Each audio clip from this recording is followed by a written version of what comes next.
ආයුබෝවන් ස්වස්ථ වෛද්‍ය සැපයුම් කළමනාකරන පද්ධතිය ආශ්‍රයෙන් වාර්ෂික අස්තබේන්තුව ඉදිරිපත් කරන අවස්ථාව වෙනකොට ඔයාලට මුහුණ දීමට ඇති ගැටලු අවම කිරීම සඳහා මෙම දැනුවත් කිරීමේ වීඩියෝ එක අපි කරන්න බලාපොරොත්තු වෙනවා.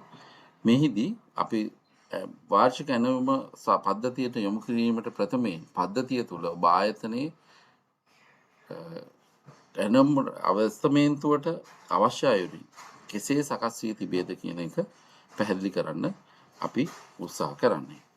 ප්‍රථමයෙන් අපි බලමු ස්වස්ථ පද්ධතියට අපි ලොග් වෙනකොට අපේ URL එක වෙන්නේ අපි හැමෝම දන්නවා swastha.health.gov.lk කියන URL එක.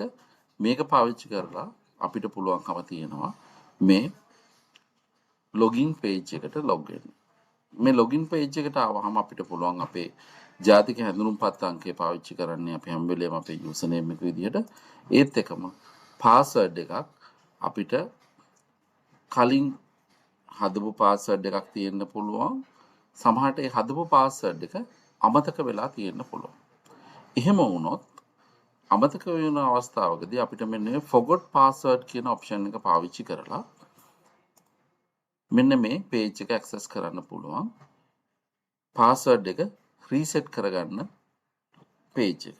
මෙතනදී අපි අපේ යූසර් නේම් එක අපේ ඩෙන්ටිටි කාඩ් නම්බර් එක දීලා මෙන්න මේ රීසෙට් පාස්වර්ඩ් කියන බටන් එක ක්ලික් කරපුවාම අපේ ස්වස්ථ පද්ධතියට ලියාපදිංචි කරන අවස්ථාවේදී ලබා දුන්න ඊමේල් එකට පාස්වර්ඩ් රීසෙට් ලින්ක් එකක් යොමු වෙනවා. ඔයාලට ඒක ඒ ඊමේල් එක ඇක්සස් කරලා එතනින් ගන්න පුළුවන්. සමහර වෙලාවට මේ ඊමේල් එක සමහරු කියන ආවේ නැහැ කියලා. ඒ වෙලාවට ඒ ඊමේල් එකේ ස්පෑම් කියන ඔප්ෂන් එක ඇතුළට ගිහිල්ලා බලන්න. ස්පෑම් එකේ මේ ඊමේල් එක තියෙන්න ඉඩ තියෙනවා. කෙසේ වෙතත් එතෙන්ට ඒ ලින්ක් එක යොමු වුණාට පස්සේ ඒ යොමු වෙච්ච ලින්ක් එක පාවිච්චි කරලා අපිට පුළුවන්කම තියෙනවා පාස්වර්ඩ් එක රීසෙට් කරගන්න.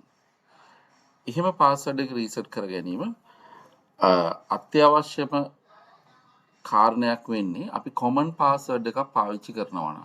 සමහර වෙලාවට ස්වස්ථ පද්ධතිය මුල් අවස්ථාවේදී රෙජිස්ටර් කරපු ගම අපි කොමන් පාස්වර්ඩ් එකක් අපි ඉෂුව කරලා තියෙනවා.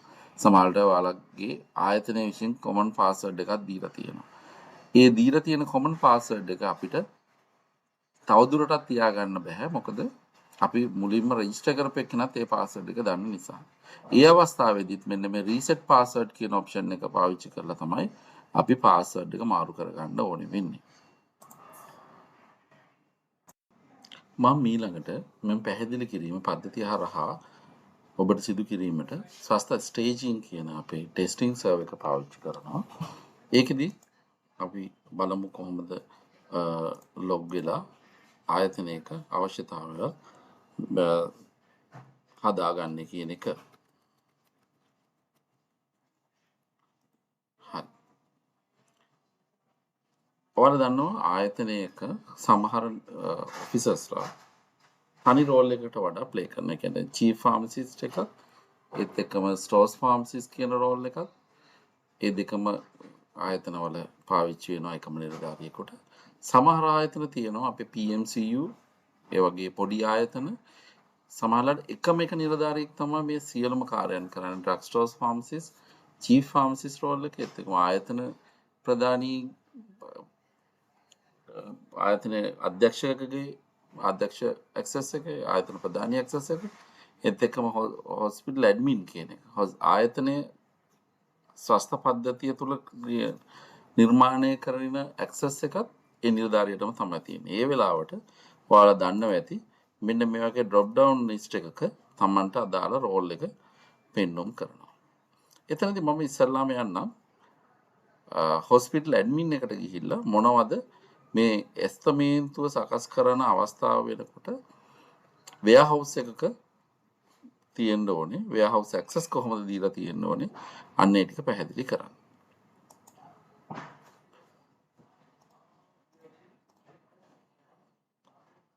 අපි ඉස්සල්ලාම බලමු මේ ආයතනයේ තියෙන වෙයාහවුස් වලට මේ නිලධාරීන්ට ඇක්සස් එක දීලා තියෙනවද කියලා. මං ඇඩ්මින් ගෙන් ගිහිල්ලා user data setup වල manage drug stores ගියාට පස්සේ මෙතන ඔයාලට පෙන්නේ මම එක උදාහරණයක් ගන්නම්.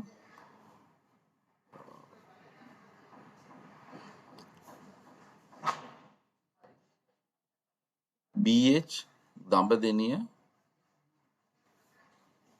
DRG 2 කියන මෙන්න මේ drug stores එක. මෙන්න මේ drug stores එක දැන් අපි දන්නවා අපි පළවෙනි වීඩියෝ එක වල ෆලෝ කරන දන්නවා ඇති. චීෆ් ෆාමසිස්ට් තමයි ඉස්සල්ලාම ඇස්තමේන්තුව පෙන්눔 කරන්නේ වෛද්‍ය සැපීම් මෂින් රිලීස් කරපු ගමන්ම එයා මොකද කරන්න ඕනේ? එයාගේ පල්ලෙහා ඉන්න එක එක නිලධාරීන්ට ඩ්‍රග් ස්ටෝර්ස් කරන කෙනාට සර්ජිකල් ස්ටෝර්ස් කරන කෙනෙකුට ඒකම රේඩියෝග්‍රැෆි අයිටම් එක්ස්රේ අයිටම් කරන කෙනෙකුට ඒත් එක්කම අදාළ ඇස්තමේන්තුව printed forms නම් ඒක printed forms අදාළ කරන නිලධාරියට surgical consumable නම් එක නිලධාරියෙකුට surgical non consumable නම් එක නිලධාරියෙකුට pharmaceutical එක නිලධාරියෙකුට අන්න ඒ වගේ අපි මෙම ඇස්තමේන්තුව ඇතුළත් කරන්න එක එක කට්ටියව මෙතනදී assign කරනවා. එක එක කට්ටියට chief pharmacist විදියට මේ ඇස්තමේන්තුව ලබා දෙනවා. මේක ඔයා සිද්ධ කරන්න කියන එක. ඔය අවස්ථාවේදී ඒ නිලධාරීන්ට ඒ එක එක වෙයාහවුස් වල තමන්ගේ අයිටම් ලිස්ට් එකක් පෙන්වුවේ නැත්නම් මුළු සම්පූර්ණ අයිටම් ලිස්ට් එකෙම තමයි ඇස්තමේන්තුව පද්ධතියට දාන්න වෙන්නේ. හැබැයි අප ඩිෆෝල්ට් අයිටම් කියලා තියෙනවා එතන ලිස්ට් එකක්. එතන ඩිෆෝල්ට් අයිටම් කියන ලිස්ට් එකට අයිටම් පෙන්වන්න නම් අර ඩ්‍රග් ස්ටෝර්ස් ෆාමසිස්ට් කෙනෙකුට අයිටම් ටික පෙන්වන්න නම් වෙයාහවුස් එක හදන වෙලාවේදී වෙයාහවුස් එක ඇතුළට ඒ වෙයාහවුස් එක මැනේජ් කරන්නේ මොන જાතිය ඩ්‍රග්ස්ද මොන ඒවද කියන එක ඩිෆයින් කරලා දාලා තියෙන්න ඕනේ. එහෙම නොවුනොත් තමයි ඇස්තමේන්තුව assign කරාට assign කරපු ඔෆිසර්ට තමන්ගේ ඩිෆෝල්ට් අයිටම් ගොඩේ අයිටම් පෙන්වන්නේ නැති වෙනවා. ඒක නැති කරගන්න අපි ඇස්තමේන්තුව පටන් ගන්න කලින් මේ වෙයාහවුස් වල හරියට items add කරලා තියනවාද කියලා අපි check කරලා බලන්න ඕනේ. අපි බලමු මේක කොහොමද කරන්න කියලා. අපි බලමු උදාහරණයකට BH දඹදිනිය drug stores 2 කියන එක කොහොමද හදාගන්නේ කියලා. මෙන්න මේ warehouse එක drug stores එකක්. මේකේ මම මෙන්න මේ i එක පාවිච්චි කරලා ඇතුළට යනවා. ඇතුළට ගියාට පස්සේ ඔයාලට පේනවා ඇති මේ warehouse එකට කවුරුවත් assign කරලා නැහැ. හරිද? එතකොට මේ වෙයාහවුස් එකට assign කරලා නැහැ කියලා කියන්නේ chief pharmacist යම්කිසි පුද්ගලයෙකුට ඇස්තමේන්තුව එන්ටර් කරන්න කියලා දුන්නට ඒ පුද්ගලයාට ඒ නිලධාරියාට වෙයාහවුස් ඇක්සස් එකක් දීලා නැත්තම් ඒ වෙයාහවුස් එකට අයිටම්ස් ටිකක් ඇඩ් කරලා නැත්තම් එයාට මේ ඇස්තමේන්තුව ඉදිරිපත් කරන්න අවස්ථාවක් නැති වෙලා යනවා. අය බලමු කොහොමද assign කරන්න කියලා user කෙනෙක්. මෙන්න මෙතන තියෙනවා assign employee warehouse higher level කියලා තුනක්. එතන මම මේ කතා කරන්නේ මෙන්න මේ දඹදිනිය BH එකේ එක drug stores එකක් ගැන. ඔය stores එකට අපි user කෙනෙක් assign කරන්නයි දැන් යන්නේ. අපි මෙන්න මේ assign employee කියන එක ක්ලික් කරාට පස්සේ අපිට එනවා employee type එක. අපි එතෙන්ට අපි ගමු pharmacist කෙනෙක් තමයි හරි drug stores pharmacist කෙනෙක් නැත්නම් chief pharmacist කෙනෙක් දාන්න අවස්ථාවක් වෙන එකක් නෑ. chief pharmacist already ඇදලා තියෙනවා. මෙතන drug stores pharmacist කියන එක select කරාට පස්සේ drug stores pharmacist role එක තියෙන users ටික මෙතන ඔයාලට සම්පූර්ණයෙන්ම පේනවා. හරි. එතකොට මම එතනින් තෝරනවා එක නිලධාරියෙක්ව තෝරලා එයාව assign කරනවා මේ drug stores එක බාරගෙන වැඩ කරන්න සහ ඒ වෙනුවෙන් ඇස්තමේන්තුව ඉදිරිපත් කරන්න අන්නේ කාරණයට. හරි. ඔයාලට පේනවා ඇති ඉස්සල්ලා assign වෙලා තිබ්බේ නෑ කවුරුත් මෙතෙන්ට. දැන් මෙන්න මේ චින්තක රත්නායක කියන ෆාමසිස්ට් මේ වෙයාහවුස් එකට assign කරලා තියෙනවා.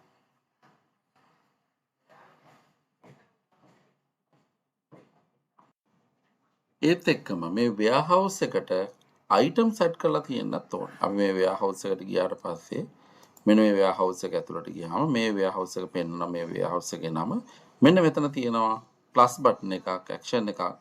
ඒකට ගියාට පස්සේ අපිට මෙන්න මෙහෙම පෙන්වනවා වෙයාහවුස් පින් එක කියලා. මේකේ නම් ටිකක් දාලා තියෙනවා. මෙතන වෙයාහවුස් එක තියෙනවා. මෙතන අයිටම් ලිස්ට් එකක් කියලා එකක් තියෙනවා. අයිටම් ලිස්ට් එකක් ඔයාලා ගියාම මෙතන ඔයාලට පේන ඇති my item list එකේ එකක්වත් නැහැ. ඔන්න ඔය අවස්ථාවකදී ඇස්තමේන්තුවක් ඉදිරිපත් කරන්න ගියාම තමයි ඩිෆෝල්ට් කොටට item මුකුත් ඇඩ් වෙලා නැති වෙන්නේ. එතකොට අපි කොහොමද මේකට my item එකට list එකට ඇඩ් කරගන්නේ? ඒකට යනවා eligible item list කියන එකට යනවා. eligible item list කියන එකට යනවා. අපි ගියාට පස්සේ එතන පෙන්නනවා වම් අත පැත්තෙන් ඔයාලට තියෙන item ටික ඔක්කොම වම් අත පැත්තේ පෙන්නනවා. ඒක අපිට තියෙන්නේ මේක අපි කියමුකෝ මේ item ටික ඔක්කොම තියෙනවා. මම මේ ඔක්කොම මාක් කරලා item පැත්තට ඇඩ් කරගන්නවා. දැන් ඔන්න මම මාක් කරා මේක ඇඩ් කළා. දැන් මොකද උනේ? දැන් eligible item list එකේ මේකක් my list එකට ඇඩ් වෙලා තියෙනවා. දැන් මම මොකද කරන්නේ? මේකත් සම්පූර්ණයෙන්ම ගන්න හින්දා මම මේක මාක් කරලා මේක සබ්මිට් කරනවා. සබ්මිට් කරපුවාම ඔයාලට පෙනෙයි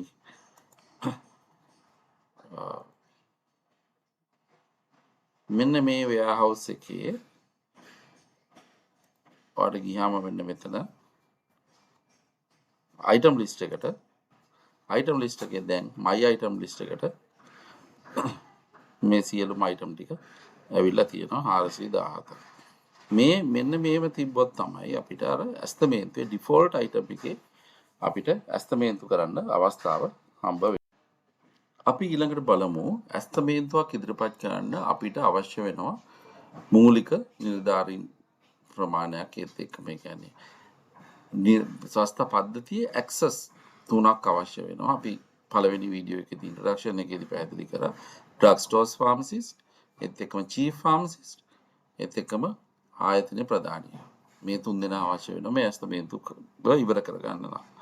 අපි කොහොමද බලාගන්නේ මේ තුන් දෙනා මේ ඇක්සස් දීලා තියෙන කට්ටිය හරියටම ඉන්නවද කියන එක? අපි ඉස්සල්ලාම මේකේ employment management වලට ගිහිල්ලා employee management කියන එකට යනවා admin ගේ ගිහිල්ලා අපි බලනවා my institution employees වල ඉන්න කට්ටිය කවුද කියලා. අපි බලනවා දැන් මෙතනදී ඔයාලට පේනවා ඇති hospital director post එක තියෙන එක්කෙනෙක් මෙතන ඉන්නවා. මේ තියෙන්නේ hospital director access එක තියෙන එක්කෙනෙක්. හරිද? ඒත් එක්කම අපිට බලන්න පුළුවන් එයාට තියෙනවද admin access එක කියලා. අපිට පුළුවන්කම තියෙනවා මෙන්න මෙතන add additional roles කියලාම අපිට පෙන්නනවා මෙයාට hospital director, drug stores keeper, chief pharmacist කියන තුනම තියෙනවා. ඒට අමතරව account hospital කියන එකත් දීලා තියෙනවා. ඒ වගේ අපිට පුළුවන්කම තියෙනවා අපිට අදාළ නිලධාරීන්. අපි ගමු අපේ යටතේ තියෙනවා surgical stores එකක් තියෙනවා, drug stores එකක් තියෙනවා, ඒත් එක්කම radiography item තියෙනවා, ඊට පස්සේ printed form තියෙනවා. එතන අපිට බලන්න පුළුවන්කම තියෙනවා ඒ warehouse වලට මේ අදාළ නිලධාරීන්ට access දීලා තියෙනවද කියලා. අපි එතකොට දන්නවා අපි ආයතනේ බහවලා තමයි drug stores කරන්නේ. එයාට මෙතනදී එයාගේ නම සිලෙක්ට් කරලා බලපුවාම එයාට පුළුවන්කම තියෙනවද මේ drug stores එකක් access කරන්න. අන්න ඒ වගේ ටික chief pharmacist, drug stores pharmacist ඒත් එක්කම ආයතන ප්‍රධානිය සිස්ටම් එකේ ඉන්නවද කියන එක මෙතනින් අපිට බලන්න පුළුවන්කම තියෙනවා. හදිසියෙන්වත් සිස්ටම් එකේ ආයතන ප්‍රධානිය නැත්තම් ඩිරෙක්ටර් කියන කෙනා නැත්තම් අපිට සිද්ධ වෙනවා ආයතනයේ ලෙටර් හෙඩින් එකකින් ඩිරෙක්ටර් මෙඩිකල් සප්ලයිස් ඩිවිෂන්ට ලියන්න මෙන්න මේ ආයතන ප්‍රධානිය අලුතෙන් ආවේ කලින් හිටපු එක්කෙනා අයින් කරලා මේ අලුත් නිලධාරියව මේකට ඇඩ් කරලා දෙන්න කියලා. ඔය ටික තමයි සාමාන්‍ය අවශ්‍ය වෙන්නේ ස්වස්ථ පද්ධතියේ මූලිකවම වෛද්‍ය සැපීම ඇස්තමේන්තුව ඉදිරිපත් කරන අවස්ථාවේදී සිස්ටම් එක කොයි වගේද තියෙන්න ඕනේ කියන එක. ඉදිරියේදී අපි කතා කරමු ඊළඟ වීඩියෝ එකකින් කොහොමද ඇස්තමේන්තුව පටන් ගන්න ඇස්තමේන්තුව පද්ධතිය තුළ ඉදිරිපත් කරන්නේ කාරණය සම්බන්ධව. ස්තුතියි.